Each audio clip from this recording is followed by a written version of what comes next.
Hello friends, आज हम जानेंगे प्रोस्टेटाइटिस के क्या कारण होते हैं।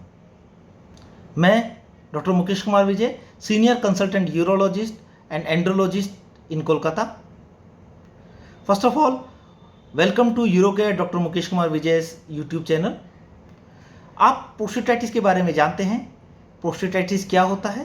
प्रोस्टेटाइटिस जो हमारी पुरुष ग्रंथि होती है प्रोस्टेट, उसमें जब सूजन आ जाती है, किसी तरह का इन्फेक्शन हो जाता है, किसी तरह का इन्फ्लेमेशन हो जाता है, तो उसे हम प्रोस्टेटाइटिस कहते हैं।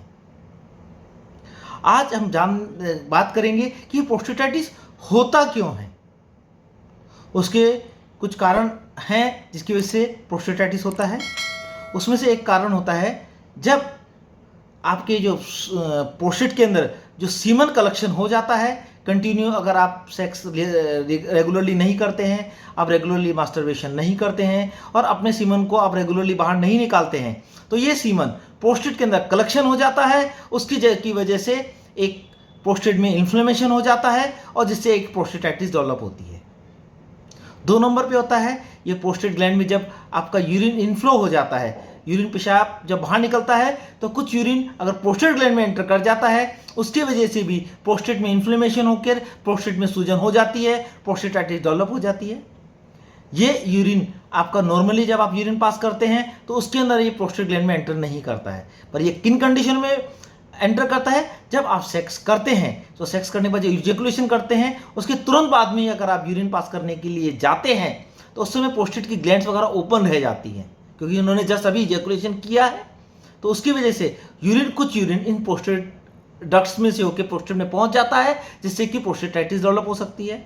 या कुछ पेशेंट में पेशाब के रास्ते में, पेनिस के अंदर पेशाब में बाधा होती है, जिसे हम स्ट्रिक्चर यूरेथ्रा कहते हैं। कुछ पेशेंटों में बाहर का जो एक्सटर्नल मीटस होता है जहाँ से अपना पेशाब निकलता है, वो जन्म से छोटा होता है या फिर किसी चोट की वजह से छोटा हो जाता है या डायबिटीज़ की वजह से छोटा हो जाता है। उनमें भी पेशाब जब फ्लो के साथ निकलता है तो उसकी जहाँ स्ट्रिक्चर होता है या एक्सटर्नल मीटर्स के अंदर का जो सा यूरिन होता है उसमें बहुत ज़्यादा प्रेशर डेवलप हो जाता है, जो कि कुछ यूरिन आपके प्रोस्टेट ग्लैंड में एंटर कर जाता है, जिससे भी प्रोस्टेटाइटिस डेवलप होता है।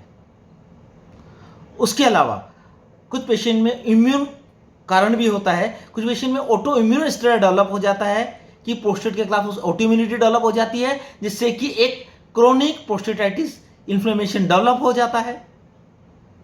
उसके अलावा किसी पेशेंट में एसटीडी, सेक्सुअल ट्रांसमिटेड डिजीज होती है, उसकी वजह से अगर हम अनप्रोटेक्टेड सेक्स करते हैं, मल्टीपल सेक्स पार्टनर के साथ में सेक्स करते हैं या एनल सेक्स करते हैं विदाउट किसी प्रोटेक्शन के, विदाउट कंडोम के हम लोग प्रोटेक्शन के करते हैं, तो सेक्सुअल ट्रांसमिटेड डिजीज आपके पेनिस के थ्रू, यूरेथ्रा के थ्रू प्रोस्टेट में पहुंच जाती है, जिससे भी एक क्रोनिक प्रोस्टेटाइटिस हो सकता है।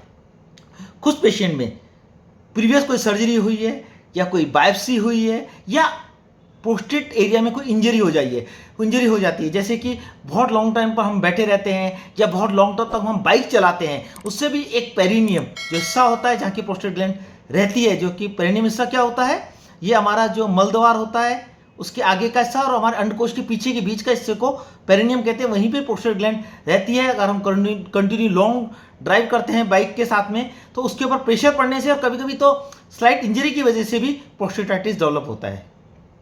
तो फ्रेंड्स, आज हमने जाना ये क्रोनिक प्रोस्टेटाइटिस या प्रोस्टेटाइटिस क्यों डेवलप होता है, और आपको इस तरह के प्रोस्टेटाइटिस के सिम्टम हैं जैसे कि मैंने अपनी पिछली वीडियो में बताया है, तो आप समझ पाए होंगे कि आपको ये प्रोस्टेटाइटिस क्यों डेवलप हुआ है। अगर आपको मेरा वीडियो पसंद आया है तो उसे सब्सक्राइब करें, शेयर करें, लाइक करें। नमस्कार।